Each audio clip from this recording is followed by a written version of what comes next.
Hey friends, welcome back. Episode 3, Dan Tremblay Music. Got a special one for you today.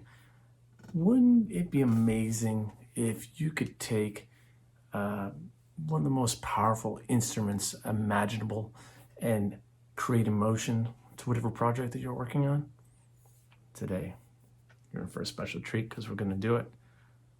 Going to play a didgeridoo.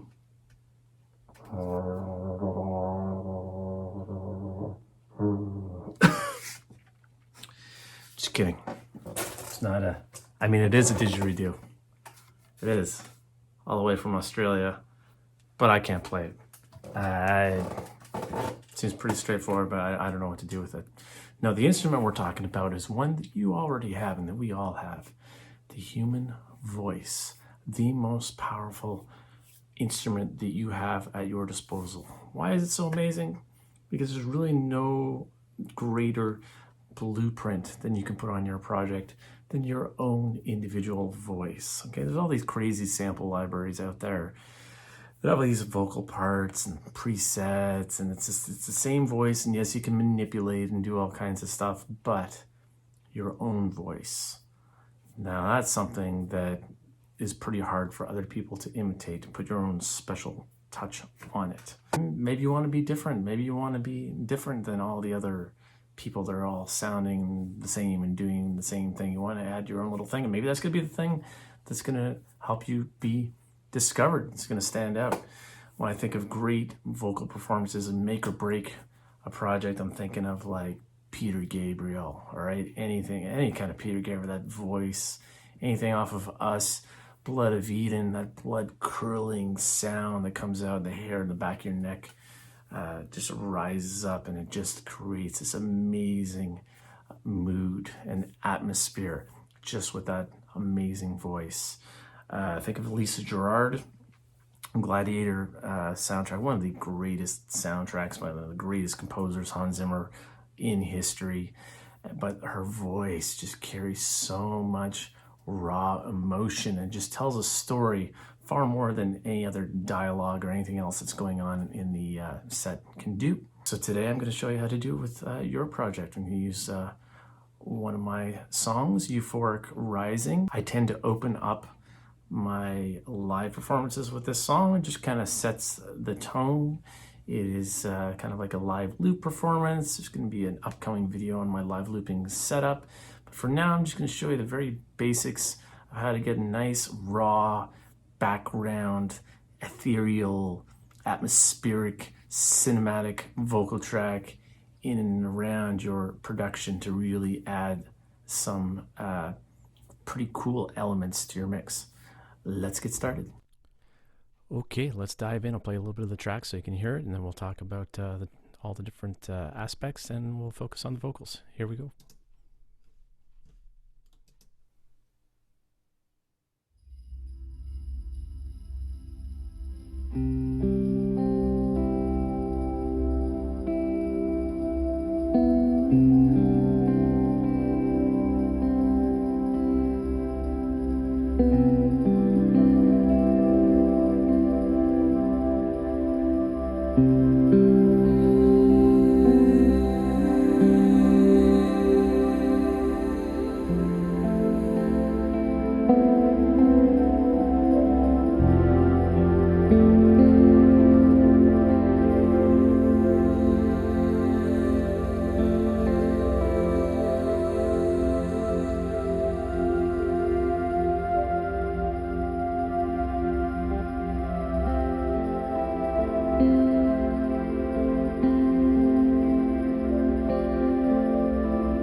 So that'll give you a really good idea of what the track kind of sounds like, what it's all about. Very ethereal kind of sound, meant to be placed kind of on underneath something.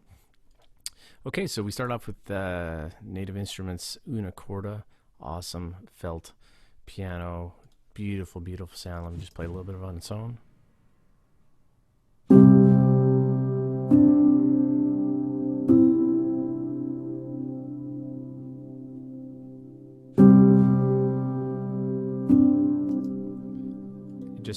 Just on its own, the instrument it's like it has it's like a living creature.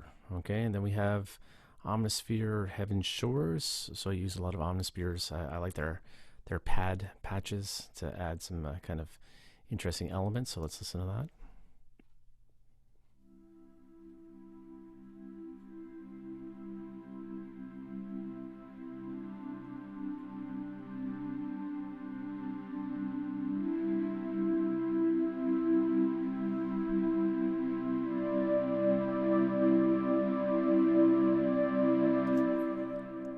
Very, very heavenly kind of background sound, perfect for this kind of track. Then we have some Spitfire Audio Albion 5 Tundra, some low strings. We'll just hear that. I think it's just really kind of like I got like two notes going on here.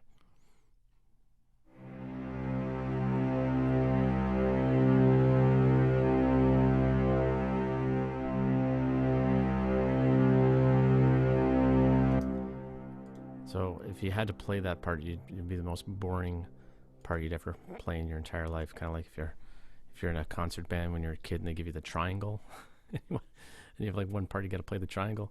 Same kind of thing. It's like two notes just to add some texture underneath. Beautiful sound, of course, like all of Spitfire Audio stuff. Then we have two instances of Omnisphere's Echoes of Air. So let's listen to the first one.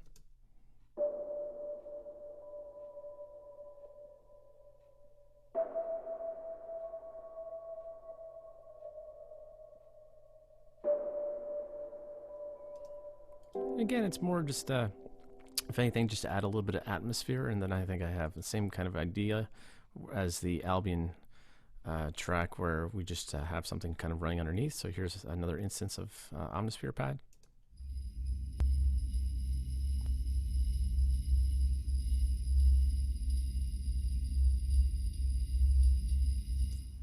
So it's literally just to add some ambient kind of texture underneath, just to give it a little bit kind of more interesting quality.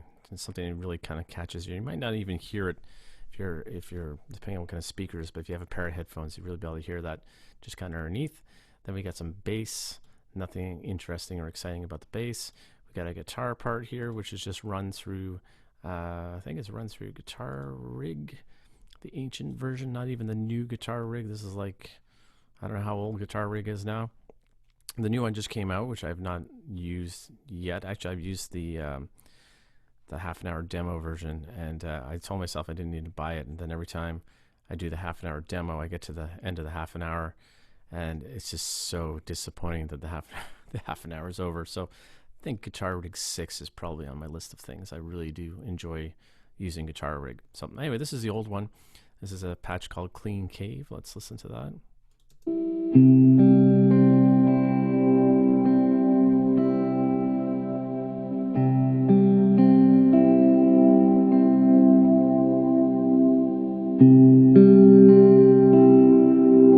Just literally just an open chord, and then over top of that I have this part. I purposely wrote it this way so that I could use a looper. I use the Boss RC505, so I can do a guitar loop over top of this with two guitar parts. So this is the second part, same presets.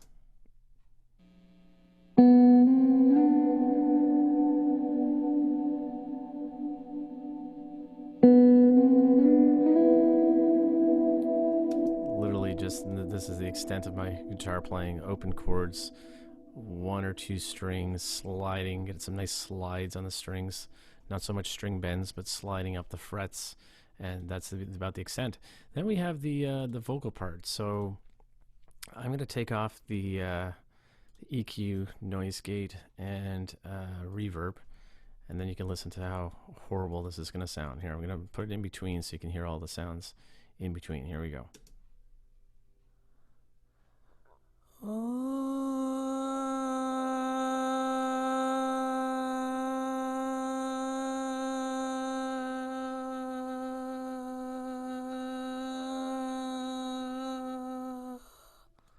Now I know what you're thinking. You're thinking, Dan, that sounds terrible. And I could not agree with you anymore. But you know what? Dry, unprocessed vocals always sound terrible. I shouldn't say they always do. If they're recorded really well, then they should sound good right out of the gate. This was just kind of meant to be more of an instrument sound and less of a kind of a traditional vocal part. But anyway, let's throw in the EQ. So I rolled off some low. I pretty much always start with the preset, and then I tweak it. Nothing wrong with presets. Anyone who tells you there's something wrong with presets, don't use presets. Don't listen to them. Always start with a preset and then tweak it to your taste. So roll off some lows. We got a little notch there, and we got a little shelf. Kind of crisp it up a little bit. We have a noise gate to get all that all the lip smacking and all the all the sounds, creature sounds out of there. We have a compressor to even it out. I'm not sure that the compressor made it to the final mix. To be honest with you, I might have turned it off. I don't use a ton of compression. I don't overdo it with the compression. But this is the big daddy right here. Okay, look at that. A ton of reverb added to that. Reverb is Valhalla Room. Okay, this setting is large chamber Gothic cathedral, because why wouldn't you want to sing in a Gothic cathedral if you could, if you had the choice? And it just takes something that sounds, not great, and it just makes it sound amazing. So now let's hear just that same part with the effects added.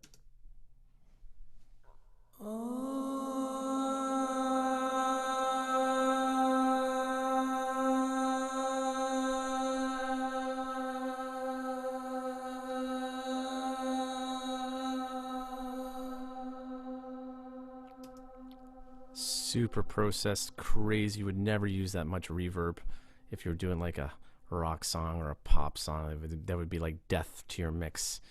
But on a track like this, where it's meant to be played more like kind of like an extended kind of instrumental sound, works really, really well with the mix. I also mix this with some drone footage from Video Blocks, also known as Storyblocks.com. Got great stock footage. That might be a future upcoming video. So I use this for the background for the video, which is also featured on YouTube. You can check it out.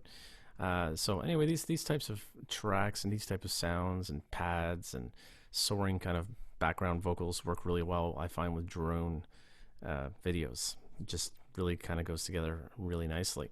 So as you can see, there's not much to this vocal part whatsoever. Very little processing. It's all about the reverb. Just a ton of reverb. Little tip for you, if I haven't talked about this in any of my other videos. In your reverb, make sure at the very least you got some low cut. Okay, you got to make sure right on your reverb channel. So I'm routing this like a bus auxiliary send, which is the way you should do it. And I'm just rolling off, I don't know, where are we, like between 60 and 70 hertz rolling off. Otherwise you get all kinds of mud, too much mud. Okay, and as you can probably tell, I keep my tracks pretty sparse. I keep my track counts down as much as possible. I try not to overdo it with effects. As you can see, there's very little added to anything else, except for, again, we have quite a bit of reverb added to those guitar parts. And we have some reverb on the low string patch, and we have reverb, quite a bit of reverb on the piano part. Omnisphere, I pretty much never add any additional sounds or effects processing. They are already loaded with effects. They are just baked.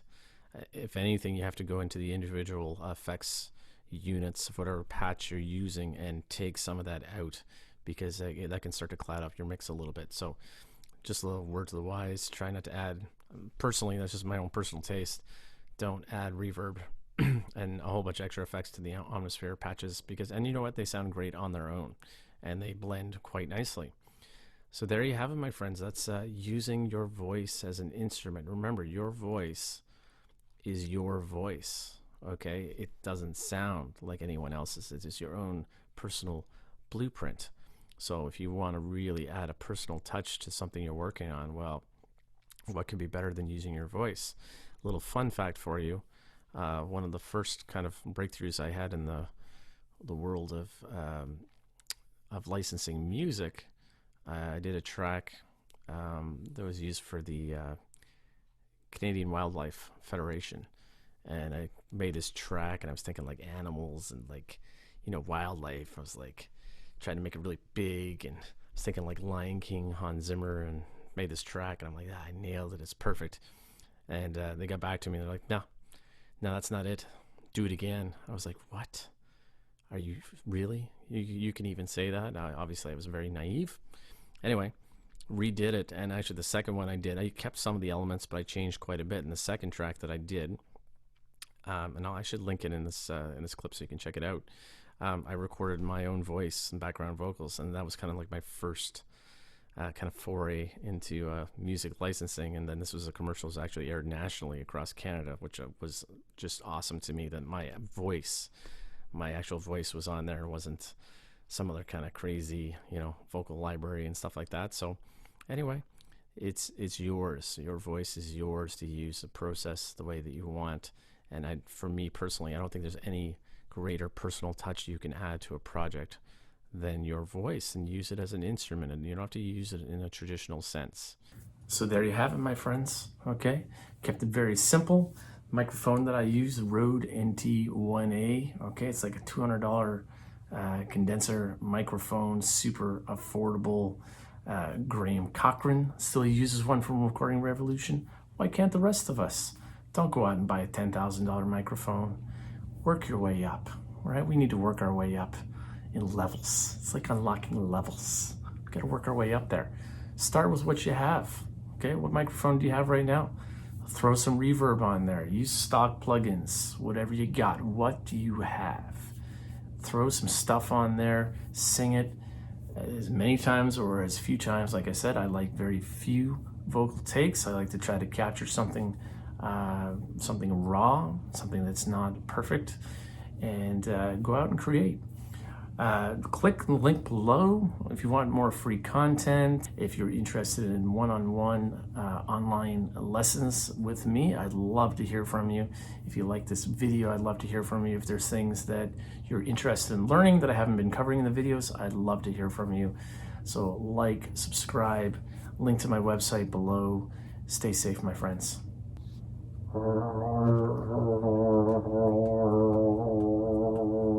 Never had one lesson. No.